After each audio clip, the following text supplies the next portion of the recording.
جاءت لحظة الحقيقة للمنتخب الوطني المصري في التحضيرات ومواعيد المباريات في كأس العالم 2026.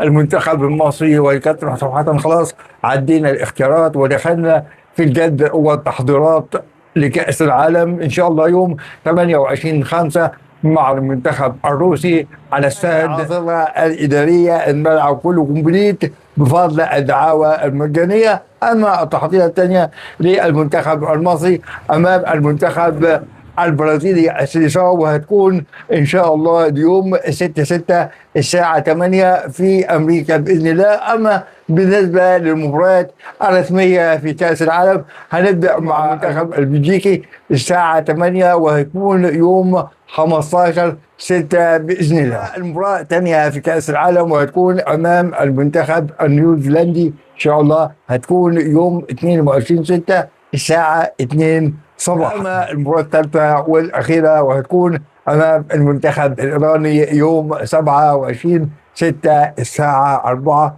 صباحا. يا ترى يا هل ترى هيكون المنتخب المصري حصانة في كأس العالم أم يصنع التاريخ من جديد والانتصار الأول للمنتخب المصري مع الكابتن حسام حسن؟ اكتب لي في الكومنتات ما توقعك للمنتخب المصري الفراعنة في كأس العالم 2026 بأمريكا.